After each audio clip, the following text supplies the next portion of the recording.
Here's a quick video. I took it from my phone, so it's vertical, that I took here not far from my house on my way downtown. But in this video is a bike lane for e-bikes, motorbikes, whatever.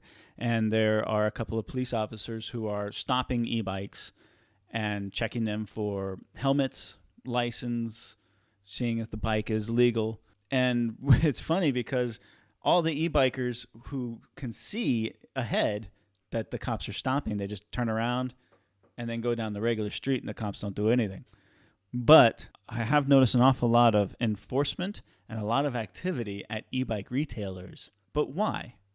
Well, in last year they passed all these new e-bike laws, and most of them went into effect on June 1st. Hello, everybody. Welcome to Rojo Reads News. I'm your host, Paul. Today is a quick little article that is forced from the Global Times from my friends at OneTube Daily. And it says, China's One Helmet, One Belt Law Explained.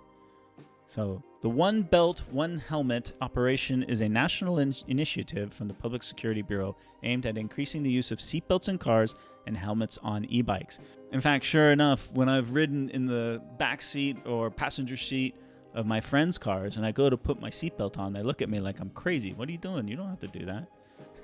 But obviously, now you do. Riders not wearing helmets could face warnings or even fines as the law aims to cut down on fatal traffic accidents by 60 to 70%. However, helmet prices have raised sharply. Helmets, which were sold for 30 yuan or $4.22 before April, are now sold at prices higher than 80 yuan. Financial news outlet 36kr.com reported on Monday. Yeah, when I was riding my e-bike around, I rarely wore a helmet because I would just go down to the local supermarket and I would stay in the bike lanes and stuff.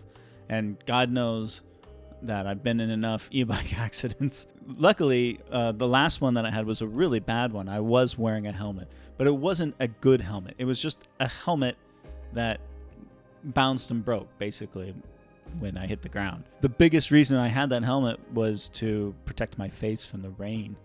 I mean, a little $4 bike helmet isn't going to save my life. But I do have other friends who said I was crazy during those times, and they're probably right because they ride e-bikes and they have full-on, very good helmets. The helmet price increase began after the Chinese Ministry of Public Security on April 21st launched campaign One Helmet, One Belt, which will take effect on June 1st, aiming to protect people on the roads by mandating scooter riders to wear helmets and car drivers to fasten their seatbelts. China had already had a policy requiring motorcyclists to wear helmets, but this is the first time Chinese authorities have forced electric scooter riders to follow suit. Given China's high-level electric scooter ownership, the move has led to a huge increase in demand for helmets and an acute supply shortage. I don't see a supply shortage. I mean, there's plenty of retailers out there that are selling all kinds of helmets. Whether or not they're good helmets or not, that's a different story. Right? But I can tell you right now, just in the last couple of days, driving around the city, almost nobody's wearing a helmet.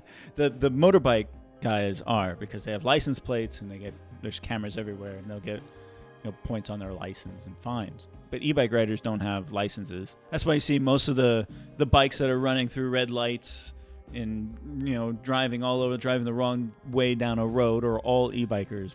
According to official data, as of June 2019, there were nearly 250 million electric scooters in China.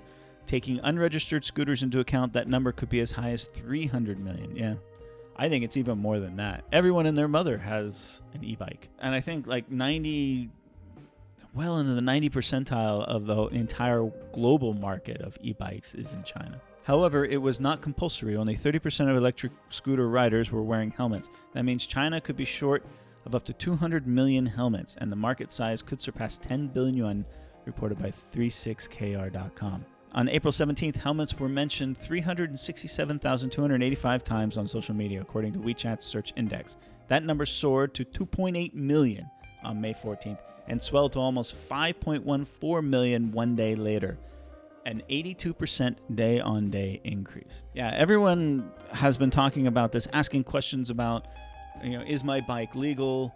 Where do I buy helmets? How do I get a license plate for the bike? The new policy not only drove up consumer demand, but saw scalpers attempt to buy up the available stock to drive up prices and reap the profit. Many scalpers who made quick money by stockpiling face masks early in the in the COVID-19 epidemic in China had spoken to helmet makers as rumors trickled in prior to the policy release. My e-bike is not a legal e-bike. It never was. But now it's really not legal. Even if I had a motorcycle license, it would be illegal. So it's just sitting here at my apartment collecting dust. Now, when my car is in the shop, I rode it around a little bit. I rode it to the supermarket and places that I needed to go, and no issues. Having an e-bike is a very inexpensive form of transportation in China. And for a long time, ever since I came to China, I have had an e-bike, and I have loved every minute of it. It really is a great way to get around. But I have noticed an increase in activity in all the e-bike retail shops in town. I mean, every day they are packed with people looking for the quote-unquote legal bikes and then getting the plates, which you can do through the dealers themselves. I have friends of mine who have gotten the plates. However, getting the plates as a foreigner might be a little difficult because foreigners don't have Chinese ID cards. Typically what they'll do, they'll go down with a local friend who has a Chinese ID card and register the bike under that name, and then it can be transferred over very easily somehow after that. I'm not exactly sure.